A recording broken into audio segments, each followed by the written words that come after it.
What's going on, guys? It's your boy John the Liquidator coming back with another video, and it looked like Kevin Stefansk is responding to bad reports in regards to Joe Flacco. Guys, for this one here, we got to go all the way up to Cleveland. Let's get it. Let's go. Like my man Junior. For real? Somebody called me Junior too. When I pulled up, I thought you was Junior. I got put him on my Stop right here for me.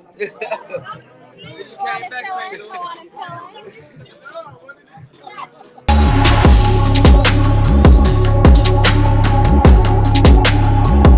Kevin Stefansk is definitely in the hot seat, man, after Joe Flacco marched down the field and beat the Pittsburgh Steelers. Mike Tomlin went on record and pretty much stated it was an idiotic decision for them to even trade him to the Bengals to begin with. And now we see why he said what he said. And once again, the Cleveland Browns is looking like the laughingstock of the NFL. Well, their head coach, Kevin Stefansk, is pretty much speaking about this and his upcoming matchup versus the Miami Dolphins. Excited to get back in front of our fans. Excited to be down there.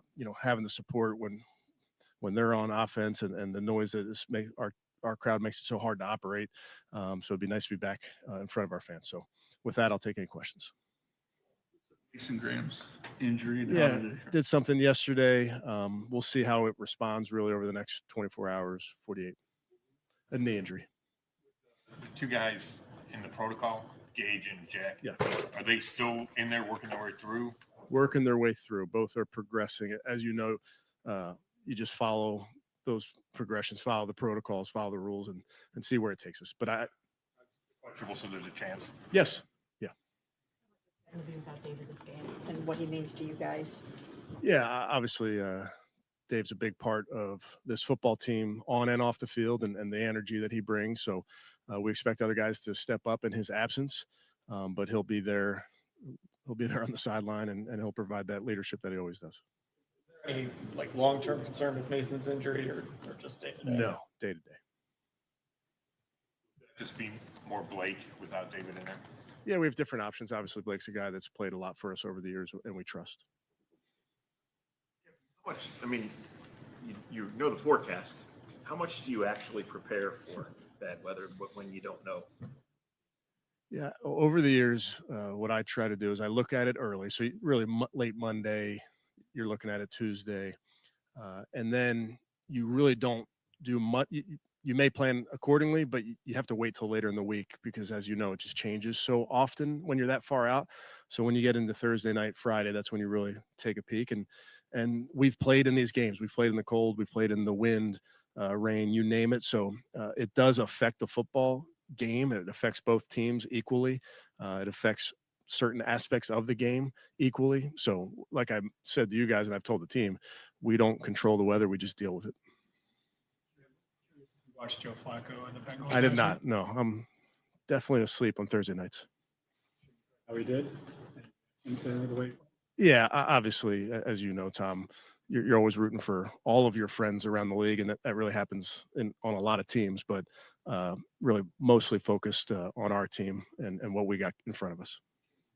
Given how well Joe did play, there's obviously a lot of talk about the decision to trade him, and I just want to kind of ask you again, this organization talks about alignment all the time. Were you in alignment with the front office and AB about that trade? Yeah, respectfully, Daniel, we're worried about this game in front of us. Got a Miami Dolphins coming to town that really has all of my focus, all of our energies. Nothing that's happened in the past. Didn't see that version of Joe in his starts here. I mean, Joe got the game, after that playbook that he threw for over 350. Yeah, respectfully, I understand the question, Daryl, but I really have to keep the focus on our team. There's a decent chance that Mike Hall could get out there. He continues to get better every single day, so we'll see. Especially if Mason can't go. I mean, it would be nice to have Mike back in. Yeah, obviously Mike's been working so hard, so we're looking forward to that ASAP.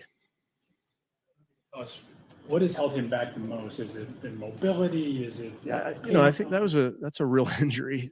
Easy for me to say, but so he's worked very hard to get back, and it's rehab is a long road, and sometimes there's twists and turns to it. But he's every single day getting better, working hard. We just want to make sure that we're making smart decisions with Mike. Okay, thanks, guys. Game. Seeing Dylan's toughness really show through. Like, it got into a tough circumstance there when you play that team, get behind, don't want to make it a one dimensional game. It's a tough spot to put a young quarterback in. But I thought he hung in there, delivered the ball. Other misses, sure. I think pressure obviously can attribute to some of those things. We had a couple opportunities there. We had a couple balls that we just didn't connect on.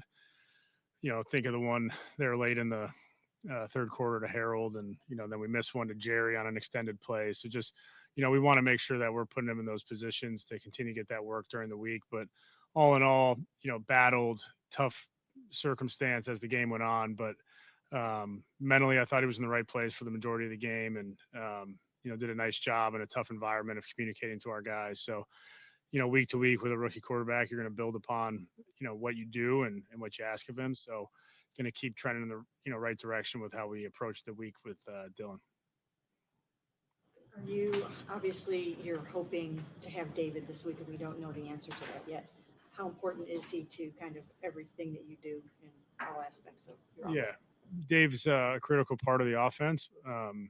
We trust and believe in those other guys too to come in and fill roles. And, as you look at it, you got to be creative with, when you have somebody out or somebody not being able to practice and all those things on how you approach the week. So, Dave's working hard to get right and to get himself in position to have an opportunity to play. And, he's played this game for a long time. He's been in this offense for a long time. So mentally he's in the right place. So, just got to continue to have him, work through it and see where he is come Sunday. Is it difficult to stick with the run when it isn't going well in the beginning? I'm talking about before the fourth quarter.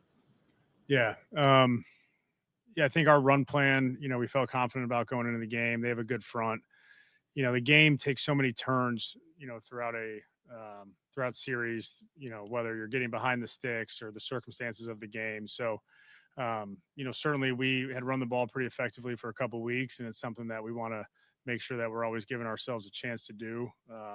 Q had a couple, really efficient weeks running it. Our line was blocking well. Our tight ends were doing a nice job. Receivers competing in the game. So, look to make sure that we always have the ability to run the ball for 4 quarters, and staying in the game is part of that critically as well. Against pressing too much. Say that again, sorry. Pressing. How do you guard against that? Guys that are pressing. Trying to force too much. Too soon. Yeah, you want the game to come to you a little bit. You also want guys to go out there with an aggressive mindset that they're going to go take the game. So there is a balance there. I think when you have a good week of prep, when you feel confident in what you're being asked to do, when you feel confident in what the coaches are providing you, you can go out there and play free, and you don't really feel like pressing. I think, look, the situation we're in, the record we're in, the way we're playing on offense, it's probably natural to feel that way. To fight that, you just lean back into the process and lean back into the things that you did during the week to give yourself success on Sunday. And we got to keep our guys in that mentality throughout the week and then on game day. To Dylan, when he faces like as much pressure as he saw on Sunday, he's hit 16 times. Like how difficult is it to evaluate his performance, especially a young quarterback and rookie performance, when that's kind of the case?